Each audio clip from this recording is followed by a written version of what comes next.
ಪಾವಗಡ ತಾಲೂಕಿನ ಗುಂಡರ್ಲಹಳ್ಳಿ ಗ್ರಾಮದ ಅನೇಕ ಜೆಡಿಎಸ್ ಮುಖಂಡರು ಜೆಡಿಎಸ್ ಪಕ್ಷವನ್ನು ತೊರೆದು ಗ್ರಾಮಾಂತರ ಬ್ಲಾಕ್ ಕಾಂಗ್ರೆಸ್ ಅಧ್ಯಕ್ಷ ಎಚ್.ವಿ. ವೆಂಕಟೇಶ್ರವರ ಸಮ್ಮುಖದಲ್ಲಿ ಕಾಂಗ್ರೆಸ್ ಪಕ್ಷಕ್ಕೆ ಸೇರ್ಪಡೆಗೊಂಡರು. ಜೆಡಿಎಸ್ ಮುಖಂಡರಾದ ಪಾಂಡುರಂಗಪ್ಪ, ಸಿದ್ದೇಶಪ್ಪ, ನಾಗೇಂದ್ರಪ್ಪ, ದೊಡ್ಡೇಗೌಡ, ನವೀನ್ ಇನ್ನು ಅನೇಕರು ಕಾಂಗ್ರೆಸ್ ಪಕ್ಷಕ್ಕೆ ಸೇರ್ಪಡೆಗೊಂಡರು. ಈ ವೇಳೆ ನಗರ ಬ್ಲಾಕ್ ಕಾಂಗ್ರೆಸ್ ಅಧ್ಯಕ್ಷ ಸುದೇಶ್ ಬಾಬು, ಮುಖಂಡರಾದ ನರಸಿಂಹರೆಡ್ಡಿ, ಬೋರಣ್ಣ, ಸಂಜೀವರೆಡ್ಡಿ, ಬಾಲಕೃಷ್ಣಪ್ಪ, ಅಶ್ವತ್ಥಪ್ಪ, ಉಗ್ರಪ್ಪ, ಗಂಗಾಧರಪ್ಪ, ನಾಗೇಶ್, ನರೇಂದ್ರ ರೆಡ್ಡಿ, ಯತೀಶ್ ಸೇರಿ ಇನ್ನು ಹಲವಾರು ಮಂದಿ ಉಪಸ್ಥಿತರಿದ್ದರು. ವರದಿ ರಾಮಪ್ಪ, ಸಿ.ಕೆ. ಪುರ, ಪಾವಗಡ.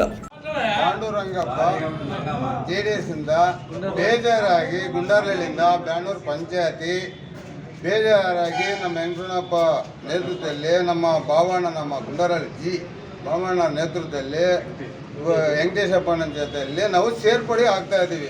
ಬೇಜಾರಾಗಿ ಕಾಂಗ್ರೆಸ್ ಸೇರ್ಪಡೆ ಆಗ್ತಾ ಇದ್ದೀವಿ. ನಾನು, ನಾಗೇಂದ್ರ, ಸಿದ್ದೇಶಿ, ದೊಡ್ಡೇಗೌಡ, ನವೀನ ಇಷ್ಟು ಜನ ಸೇರ್ಪಡೆ ಆಗ್ತಾ ಇದ್ದೀವಿ. ಸಿದ್ದೇಶಪ್ಪ ಜೆಡಿಎಸ್ ಅಲ್ಲಿ ನಿಷ್ಠಾವಂತ ಕಾರ್ಯಕರ್ತರಾಗಿ ನಾವು ಕೆಲಸ ಮಾಡಿದ್ದೀವಿ.